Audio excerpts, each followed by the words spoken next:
Alrighty guys, I'm super excited to be here with another video for you today. As promised, we're going to talk about thought management and core beliefs. So again, I'll just say this for anyone who didn't see the last video. I look to the side for my notes because I have done a lot of research for you. I want to make sure I cover everything. So here we go. Thoughts and core beliefs. A lot of what I've learned came from the book Peaceful Mind. This was the book that pulled me out of a dark night of the soul and really began my journey to overcoming depression and anxiety and building the life of my dreams. So, are you aware of your thoughts? Do you watch your thoughts? Do you know what you're thinking? When was the last time you actually just took a step back from daily life and watched the thoughts that go through your head? Meditation obviously is very helpful for this, but it's just like a muscle. It's something that you have to practice and do regularly to get better at not just watching the thoughts, but having intentional thoughts and not automatic thoughts. So, did you know that your thoughts create your reality? This is talked about in just about every tradition. Buddha said, all that we are is a result of what we have thought. Another quote, change your thoughts and you will change your world. That's Norman Vincent Peale.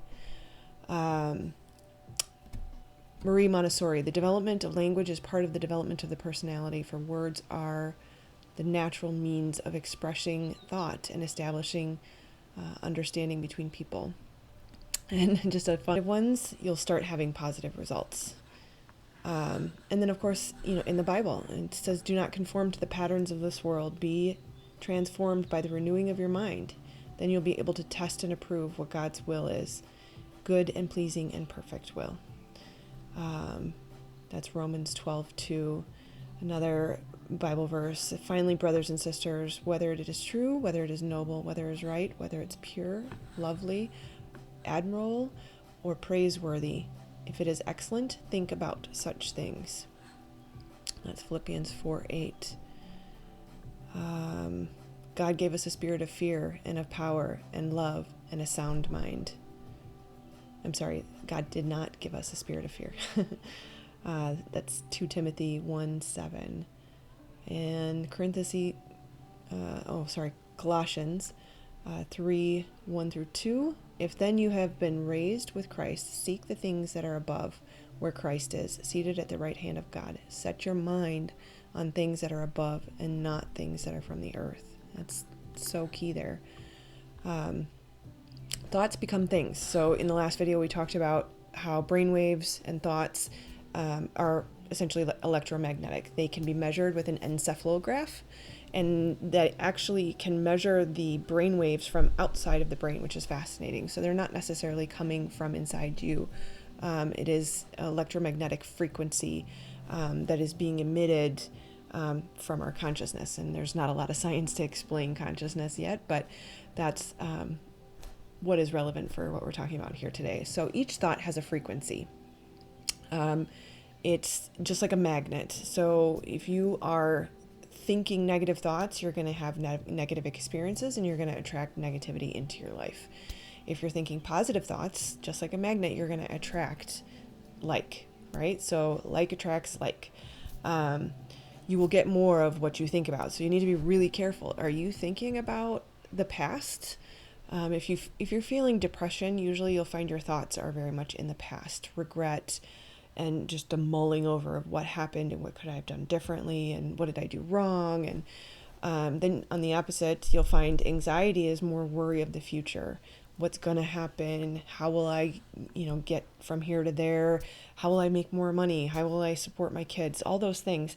And unfortunately, there is never anything outside of the now.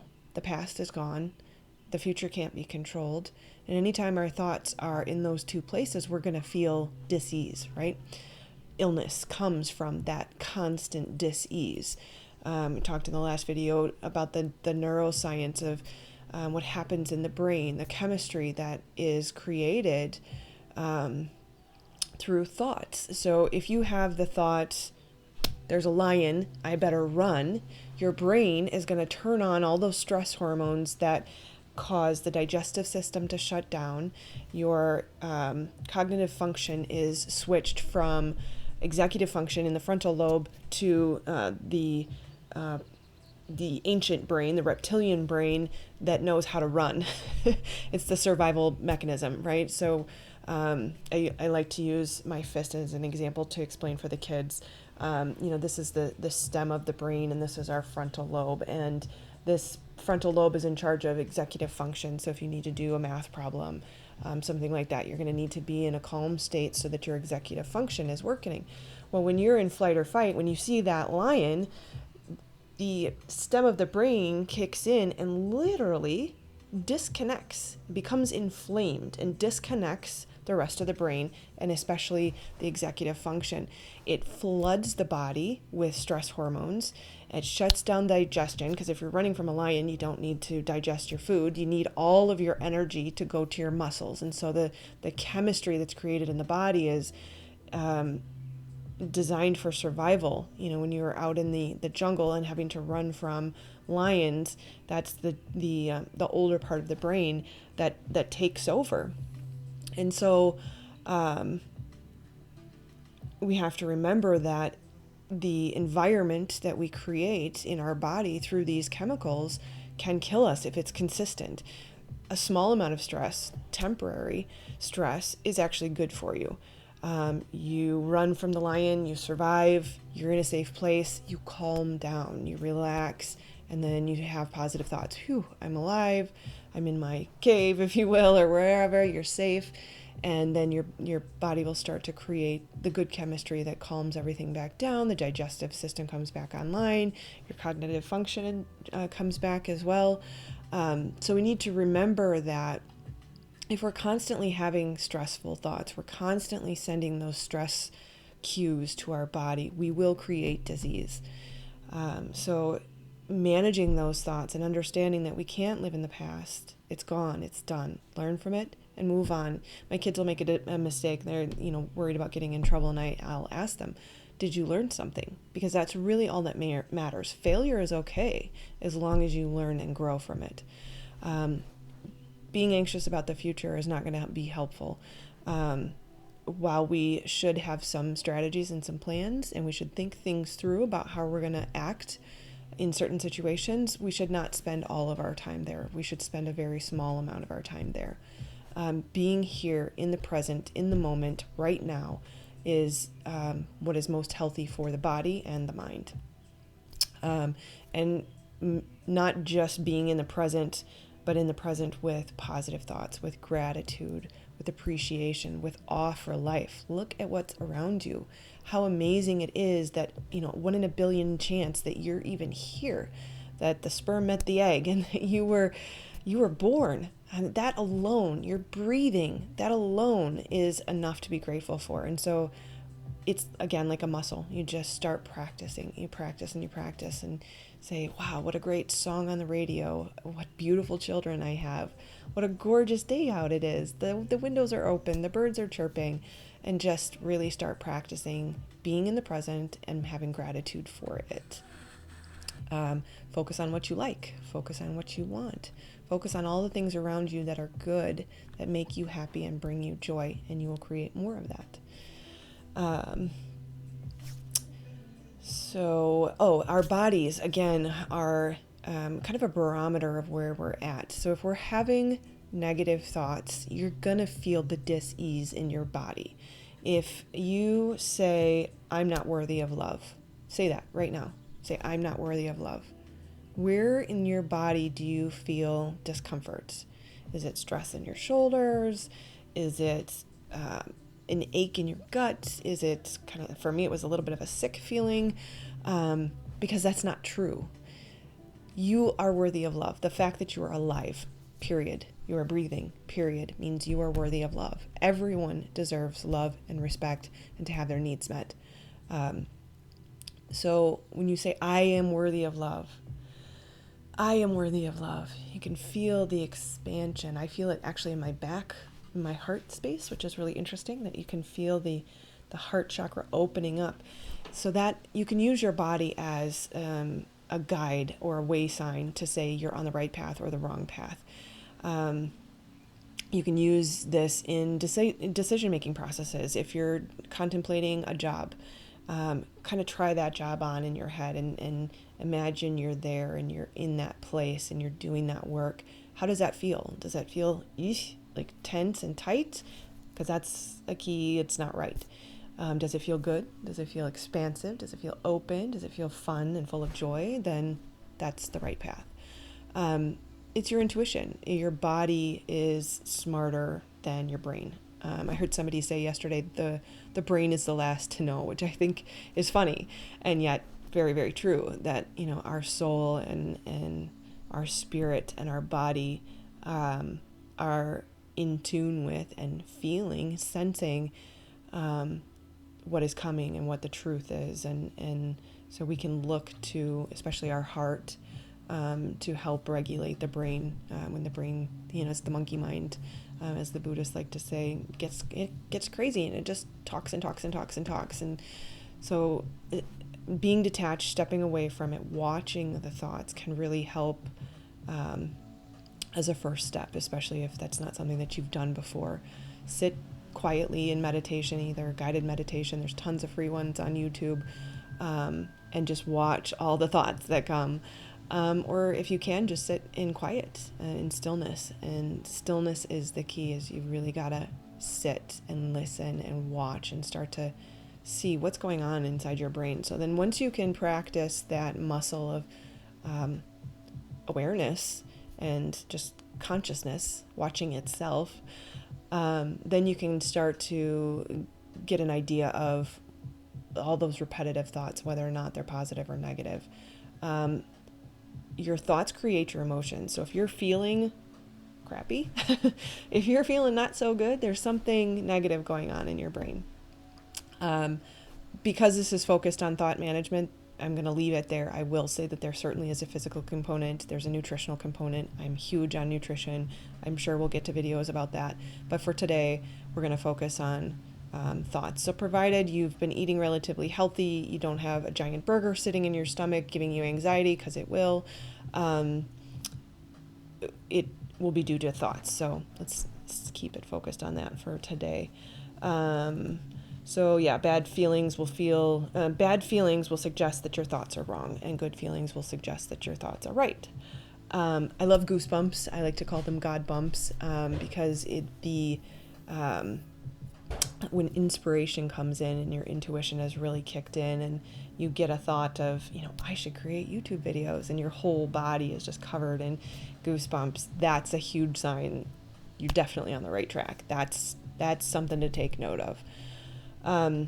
So once you start watching your thoughts, you'll start to see the patterns. Observe the negative ones especially, because those come from your core beliefs. We all have core beliefs. Most of us gather them in the first 7 years of life. A lot of times they will come from our parents or our environment. So start to make a list of all of the negative core beliefs. So anytime you feel, go inward and say, okay, what did I just think? I thought that, that person didn't like me. They cut me off on the highway, and so they must not like me. You'll find that you can have catastrophizing thoughts, like somehow you start from being cut off to ending up as, I'm a horrible person. And there's a lot that happens in between there, but you kind of go down this rabbit hole of, I must not be a good driver. I can't think of all the things that will get you there, but if you are ending up in such an extreme place that you are no longer worthy of love, or you're not a good person, that is a catastrophizing thought. The rabbit holes can be very deep, especially if you've not practiced monitoring your thoughts or having intentional thoughts. So what you need to do is you have that negative experience, you assign a label or a perception to that experience. So being cut off is just being cut off. It likely means nothing about you. Most people are not thinking about you. They're thinking about themselves. They're in their own monkey mind. They maybe had a bad day, they lost their job, they had a fight with their spouse. There's something negative in their life that created the negative action. So it's really not about you. Don't take it personally. And I remember the first time I really understood that statement, don't take it personally. It means it's not about you, which is kind of harsh. It can sound harsh at times, but 99% of the time, it's really not about you. It's about what that person is experiencing, and they're projecting that outwardly. So just remember, it's not about you. Catch the thought. So it's really important to make a list of those core beliefs that create negative thoughts. The belief about money is always a big one. It's relevant for many of us. My parents would say money doesn't grow on trees. Money is not actually hard to come by. Plenty of wealthy people will tell you it's actually easy to make money. The belief that money is hard to come by is what's going to make it difficult. So we need to make the list of negative core beliefs that are creating the negative thoughts, which are creating the negative emotions. Then we need to pair that list with a list of positive replacing core beliefs. So if your belief is money is hard to come by, the belief needs to be money is easy to come by. Money flows to me effortlessly. There is abundance available to all of us at all times. We just need to have the right vibration so that we are matched to that frequency, and it will flow in just like our breath flows in. So yes, catch your thoughts, turn them around. So we need to replace them with the positive feeling thoughts, the right thoughts. And we need to fill our mind with positive things. So if the monkey mind's going to talk all the time, which for a lot of us it is, especially if you're new to this, we should be practicing meditation, cleansing our diet, cleansing our body so that we can bring down the level of thought, the amount of thought. I like to think of thought sometimes as ego or even a demon. It's like incessant. And it is possible to calm that. But for now, if you're new to this, because we need to fill our brain waves with something, let it be positive. Keep your eyes on God. Focus on gratitude. Focus on appreciation. Focus on awe. Focus on the things you want to create. Be in the present. If you find yourself worrying about the past or worrying about the future, wiggle your toes. Think about something in this moment, here and now, that you can be grateful for. That's why they say focus on your breath, especially in meditation, is because, one, your breath will relieve some of the thoughts. It will relieve the anxiety. But also it's something to be grateful for. You're alive. You are breathing. Your organs are working without you having to tell them to. I mean, that's something to really be grateful for. So have integrity of thought. You have a responsibility to pay your bills. You have a responsibility to take care of your kids. You have a responsibility to manage your thoughts. You have a responsibility to manage your emotion. You have a responsibility to have integrity of thought. It's a job. It's something that we should all be taught in school. This is, again, probably the first insight that I had that I said, why didn't somebody teach me this in school? This is absolutely one of the core foundational principles of value intention-based education. Aligned thoughts, things that are true for you, will feel good, and we just need to go to the mental gym and work out our muscle daily so that we can live a better life and have peace and joy, and all of that comes from positive thinking. So all of your thoughts come from your core beliefs. So that is critical to replace those core beliefs with positive, true beliefs. Another